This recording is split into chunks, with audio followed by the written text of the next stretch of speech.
पाहता क्षणी समजून गेले असणार तुम्ही की आज मी तुमच्यासोबत कोणती रेसिपी शेअर करणार आहे। तर नमस्कार, मी मीनाक्षीस रेसिपीमध्ये तुमचं अगदी मनापासून खूप खूप स्वागत आहे। आज मी तुमच्यासोबत शेअर करणार आहे नानकटाईची रेसिपी, तेही ओव्हनचा वापर न करता ही रेसिपी तुमच्यासोबत मी शेअर करणार आहे। तर बघू शकता तुम्ही हलवाई स्टाईल ही नानकटाई झालेली आहे। तर किती जाडीदार ही नानकटाई तयार झालेली आहे आणि तोंडात टाकताच विरघळणारी। तर बघू शकता तुम्ही। चला तर मग रेसिपीला सुरुवात करूया। तर बघा इथे मी कपानी घेतले, तुम्ही एका वाटीने सुद्धा घेऊ शकता। तर पाऊण कप मी साखर घेतलेली आहे। तुम्ही जर पिठी साखर घेणार असाल तर अर्धा कप घ्यायची आहे। आणि अर्धा कप तूप घेतलेला आहे, 1/3 कप बेसन घेतलेला आहे आणि 1/4 कप रवा घेतलेला आहे। 1 टेबलस्पून बेकिंग पावडर घेतलेला आहे। तुमच्याकडे बेकिंग पावडर नसेल तर सोडा टाकू शकता, पण बेकिंग पावडरनी खूप छान टेस्ट येते आपल्या नानकटाईला। कोणत्याही ग्रोसरी शॉपमध्ये जाऊन तुम्ही हा बेकिंग पावडरचा डबा घेऊ शकता, जास्त महाग सुद्धा नाही। तर बघा इथे मी घेतलेला एक मिक्सरचा पॉट, त्या पॉटमध्ये आपण ही साखर टाकून बारीक करून घेऊया। इथे मी एक बाउल घेतलेला आहे, त्या बाउलमध्ये आपण हे सर्व तूप टाकून घेऊया। तुमच्याकडे तूप नसेल तर तुम्ही डालडा सुद्धा वापरू शकता, डालड्याने सुद्धा खूप छान होते। नंतर आपण ही साखर बारीक केलेली बाउलमध्ये टाकून घेऊया। ते गाळून घ्यायचे आहे कारण की त्यामध्ये साखरचे कण राहू शकतात। साखर आणि तूप आपण एकत्र करून घेऊया। तर आता आपल्याला छान स्पीडमध्ये फेटून घ्यायचं आहे। तुमच्याकडे जर ब्लेंडर असेल तर तुम्ही ब्लेंडरनी सुद्धा करू शकता, माझ्याकडे आहे पण मी विस्करनी तुम्हाला करून दाखवत आहे। तर बघा अशा पद्धतीने आपल्याला फेटून घ्यायचं आहे। तुपाचं आणि साखरचं क्रीमी टेक्स्चर होईपर्यंत, एकदम फ्लफी होईपर्यंत आपल्याला फेटून घ्यायचं आहे। तर बघू शकता तुम्ही व्हिडिओ दाखवल्याप्रमाणे फेटून घ्यायचं आहे। बघा किती छान क्रीम तयार झालेली आहे, छान फेटून झालेला आहे। तर याला 4 ते 5 मिनिट लागतात फेटायला। नंतर आपण बाकीचे इंग्रेडियंट्स गाळून घेऊया। तर बघा ज्या कपाने मी साखर घेतलेली आहे त्याच कपाने मी 1 कप मैदा घेणार आहे। थोडा थोडा करून गाळून घ्यायचा आहे। पूर्ण गाळून घेतल्यामुळे एकदम नानकटाई आपली छान बनते।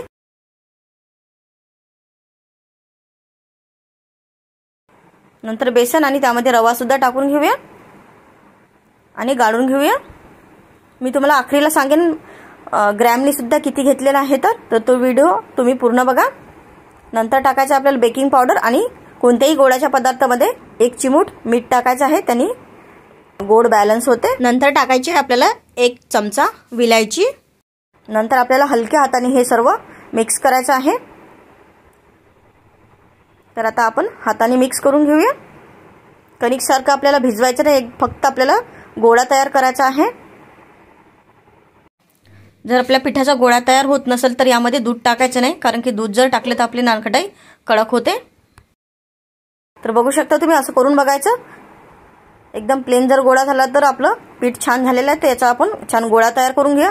जर तुमचं बॅटर कोरडं झाले असेल तर तुम्ही 1 चमचा आणखीन तूप टाकून घ्यायचं आणि आणखीन गोळा तयार करून घ्यायचा। माझं मेजर मी परफेक्ट घेतलेलं आहे। तर हे आपण 10 मिनिटं फ्रीजमध्ये ठेवून देऊया।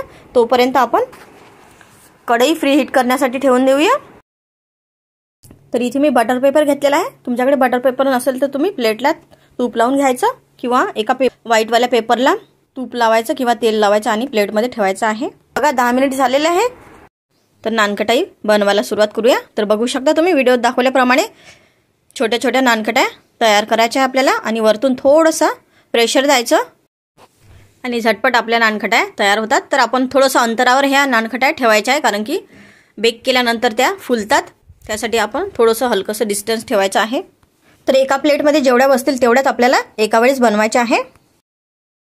बनवून घेतलेलं आहे। आणखीन आपलं बॅटर खूप सारं राहिलेलं आहे, तर यावरती आपण गार्निशिंग करूया। पिस्ता किंवा काजू बदाम किंवा नसलं तरी तुम्हाला चालेल, काही हरकत नाही, तरी सुद्धा खूप छान लागते ही होममेड नानकटाई आणि त्यामध्ये तूप असल्यामुळे तर आणखीनच मस्त लागते।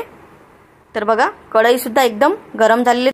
प्लेटच्या खाली मी आणखीन एक प्लेट ठेवलेली आहे, जेणेकरून आपली नानकटाई छान बेक होईल। तर हे आपल्याला 10 ते 12 मिनिट आपण मंद गॅसवरती होऊन देऊया। तर आता आपण दुसऱ्या सुद्धा बेक करण्यासाठी ठेवूया। तर मी गॅसवरती कढई प्रीहीट करण्यासाठी ठेवलेली आहे। तर इथे मी आता दुसऱ्या डिझाईनची नानकटाई तयार करणार आहे। तर बघू शकता तुम्ही व्हिडिओ दाखवल्याप्रमाणे बनवू शकता।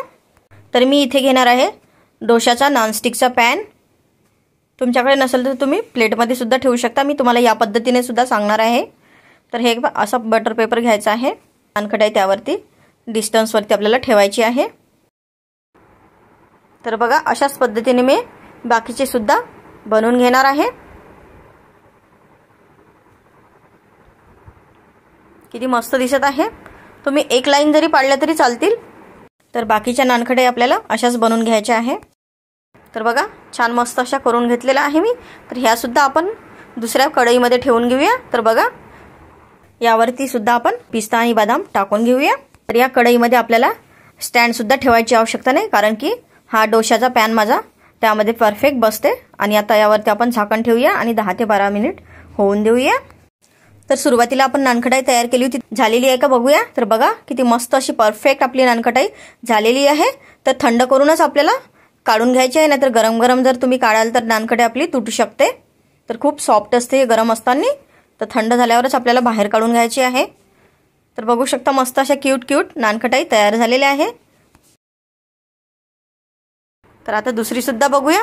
तर बघा दुसरी सुद्धा छान झालेली आहे, परफेक्ट. तर ही सुद्धा आपण काढून घेऊया. आणि मी तिसरी बॅच सुद्धा तयार केलेली आहे. ते बिना बटर पेपरची ठेवलेली आहे मी. मार्केटमध्ये गोडवाली सोप मिळते, तीच मी त्या नानकटाईवर ठेवलेली आहे. तर बघा किती मस्त असे क्रॅक आलेले आहे आपल्या नानकटाईला. बघू शकता तुम्ही. हलवाई स्टाईल ही नानकटाई झालेली आहे. तोंडात टाकताच विरघळणारी बनलेली आहे. एकदम परफेक्ट झालेले सर्व नानकटाई बघू शकता तुम्ही. तर बघा आपली दुसरी वाली सुद्धा खूप छान बेक झालेली आहे. तर बघू शकता तुम्ही सर्व आपल्या नानकटाई झालेल्या आहे. तर तुम्हाला तोडून सुद्धा दाखवते मी. तर बघा किती छान मस्त अशा जाळीदार टेक्स्चर आलेलं आहे आतमध्ये. कोणीही म्हणू शकणार नाही तुम्हाला की ही घरी बनवलेली आहे नानकटाई. तर बघा हाताने सुद्धा एकदम चुरावायला लागतो. तर तुम्हाला ग्रॅमनी सुद्धा सांगते मी. तर 250 ग्रॅम मैदा घेतलेला आहे, 125 ग्रॅम तूप घेतलेला आहे आणि 160 ग्रॅम साखर घेतलेली आहे आणि 85 ग्रॅम बेसन घेतलेलं आहे आणि 60 ग्रॅम रवा घेतलेला आहे आणि 15 ग्रॅम बेकिंग पावडर घेतलेला आहे. तर हे परफेक्ट मेजर आहे. तुम्ही तुमच्याकडे जर कप वगैरे मोजण्यासाठी नसेल तर तुम्ही दुकानामध्ये जाऊन हेच मेजर दुकानवाल्याला मागायचं आहे. तर परफेक्ट तुमची नानकटाई तयार होते. तर बघू शकता तुम्ही मस्त अशी नानकटी आपली तयार झालेली आहे. तर तुम्ही सुद्धा नक्की या रक्षाबंधनला ही रेसिपी ट्राय करा आणि कशी झाली ते मला नक्की कमेंट करून सांगा.